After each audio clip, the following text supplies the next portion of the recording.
Welcome, everyone, and welcome, Wargaming, if you are watching. Today, we are talking about some things that will definitely fix the game. I have a lot of games played in World of Tanks, over 50,000, and that does not make me an expert at the game, because if you are doing something over and over again wrong, that makes you quite the opposite. However, I do believe I am somewhat of an expert. I make content. People seem to like the content. I have good games. I seem to understand the mechanics like camouflage and accuracy, armor, angling, heat rounds, all that kind of stuff. I seem to kind of have an understanding of this game. And so I do think my points are more valid than others, especially some Wargaming employees who don't even understand their own game. For instance, the text at the top of the help screen when you first start a game, and it tells you that heat shells penetrate more targets, and when they do, they explode inside, causing more damage. That's not true. That is far from it. So Wargaming doesn't even know much about their game. So we're going to go through ourselves and list some things that will fix the game. And the big thing that hurts, and this is a symptom that hurts the game, are the quick YOLO matches. There's so much YOLO in this game. And one of the reasons why that is because new players are forced to play Cold War to start, and Cold War is a YOLO fest. If you ask 10 people who play Cold War, 9 of them are going to say it's a YOLO fest. I occasionally get the rare person, in fact the stats are probably more like 19 out of 20. I occasionally get the one person who's like, actually it's smarter because True Vision. Wonderful, you named one thing. But okay. I think new players need to be put into World War II. World War II needs to be pushed. World War II has all the mechanics. World War II has the core game. And that needs to be pushed. World War II, if you join the game, start them at Tier 1. Tier 1 is an amazing place to learn, especially with the health buffs. You don't just die right away. Your guns are derpy. You don't have to worry about the crew skills so much. It's a fair place to start the game. Okay, boom, that's one. But now we're going to jump into one that I think a lot of people don't think about, but I do. Why are the games 4 minutes, 5 minutes long? Why is there so much YOLO? It's because there's so much accuracy on the move. Every tank in the game these days can just shoot on the move and hit targets on the move. And that really stinks, because now you don't stop, you don't take up positions, you know you're going to do damage if you're moving around, so you just advance, and maybe you're going to die, sure, but you're going to put 3 shots in the meantime before you die, and on the move, and just snap your shots, and you're in IS-7, which is known for not hitting shots on the move, but hey, today it does. That needs to stop, because it's also killing other tanks. The FV2 and 5B, British heavy tank, what made that special? What made it special was the fact that it could do that. It could fire on the move accurately, make shots quickly, and that's why you didn't need the armor buffs they gave it. But because every tank now hits everything on the move just as well as the FV2 and 5B did, now the FV2 and 5B is irrelevant and needed buffs. It needed DPM buffs, it needed even more gun handling for some reason, it needed side armor buff. I appreciate that, but it didn't need those until 6.0 came out and every tank could hit on the move. And that is again said for the M48 Patton. Why would you play the M48 Patton?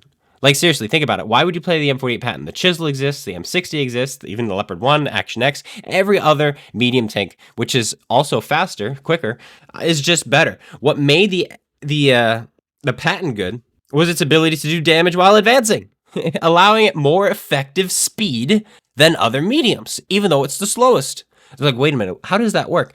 Well, it's because you could take a position and do damage while you're taking it. You don't have to stop. You don't have to kind of sit there and brawl and try to shoot people who are also trying to take the position. No, you could just advance, take the position. Maybe you take some hits, but you can deal the damage too.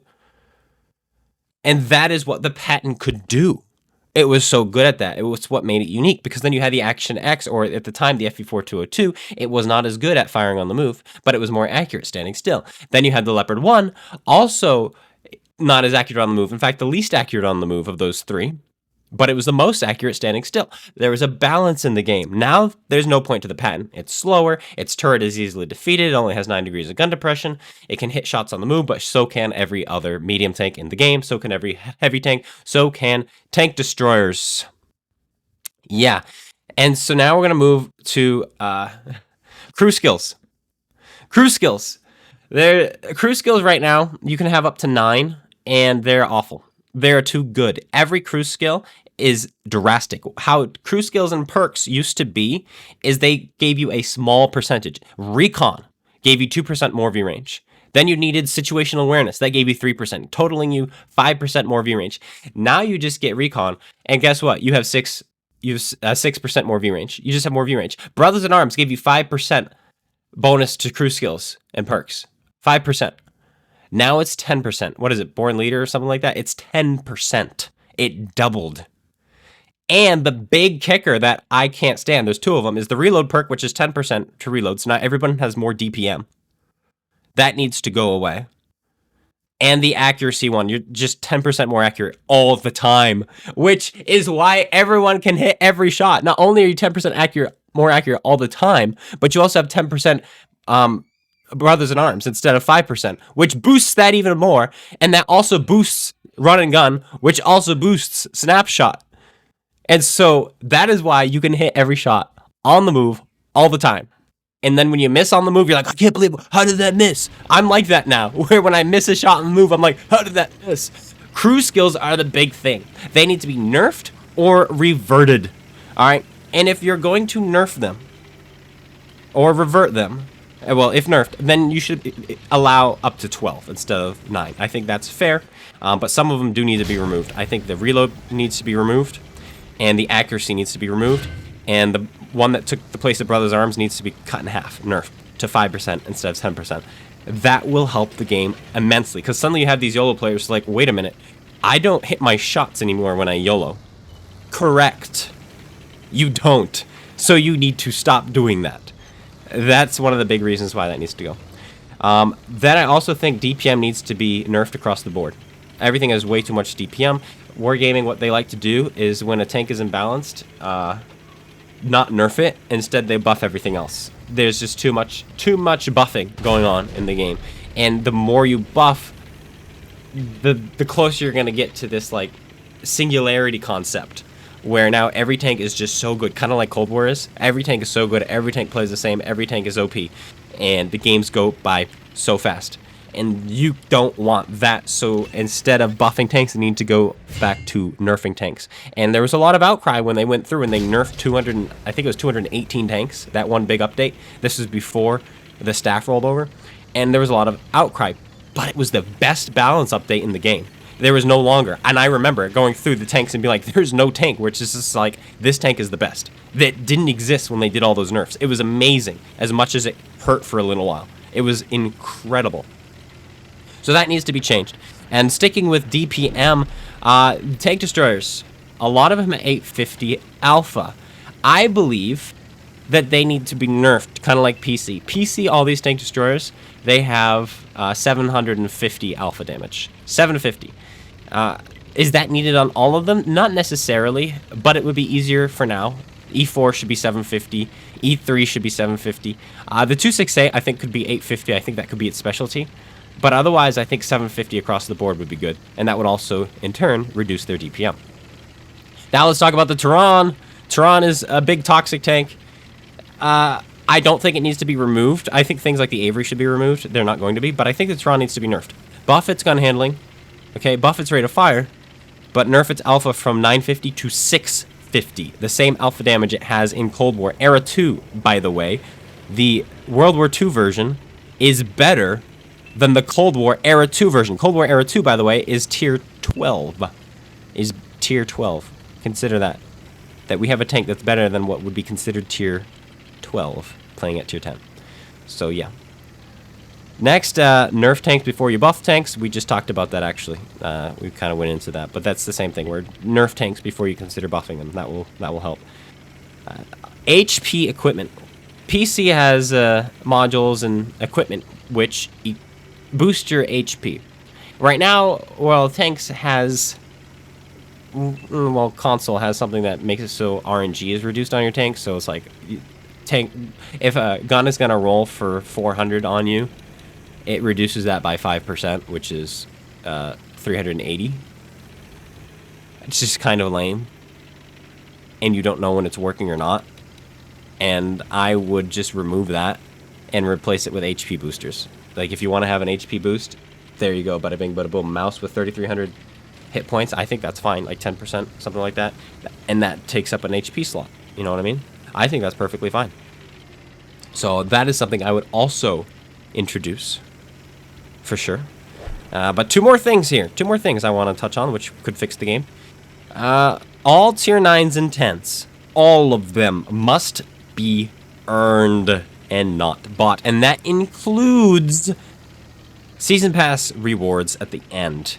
Those should not be tier 10 because technically that's just playing the game and you will get the reward. Those should be tier 8s. In fact, those should be unique special tier 8s or tier 7s or whatever, or skins at the end or commanders, something like that. They should never be tier 9 or tier 10. Tier 9 or tier 10 are end game tanks. Never, ever, ever, ever, ever should those be purchasable. On PC, you can grind the ever-living daylights out to get the 279E or even the 260. Those are earned, and you have to play, I think, tier 8s through tier 10s for the end game there. And so, by the time you get those, you would have already had tier 10s. That is more fair. But to just buy your way to tier 10, absolutely not. Free XP, you're like, oh, what about free XP? You could just buy your way to tier 10 with free XP. Technically, yes, but to get free XP, you have to play the game. You get just as much convertible free XP as you do regular XP. So it still takes you just as long to buy out to tier 10 with free XP as it does to grind up a line. It's just selective, meaning you can just play one tank and then you can get to tier 10 if you're willing to pay money. So that I don't mind as much. And also, they need to incentivize playing tech tree tanks, specifically tier 9, especially tier 9. There needs to be some kind of incentive for playing tech tree tanks. There's no incentive. People aren't playing tier 9s. If you're in a tier 8 and you find yourself in a tier 10 game, oftentimes there's only one tier 9 per team. Sometimes there's none. It's just straight tier 10 and tier 8s. It's not good. That also needs to go away. There needs to be a reason to play tech tree tanks, and that would be these tier 10 premiums. You need to grind them with like, oh, make sure you're playing a tier 9 tank destroyer, something like that. That would be cool. And get people playing other tiers. Incentivize. Whatever. There needs to be incentives. I swear I'm an author, guys. And lastly, but certainly not least, +1, -1. There's the fact that you can have a lobby straight from tier 8 to tier 10 means there's enough players to have 2 tiers per game. You can have +1, -1. That would help tremendously across the board. And then you're like, oh, well, what about preferential tanks? You don't have to touch preferential tanks. They can still have +1, -1. I know on PC, preferential tanks, if you play them, you are always top tier. I don't know that we have the player base for that, but if we do, that's cool too. Make, the super Pershing always top tier. That'd be pretty cool. But if you're not able to do that, that's fine.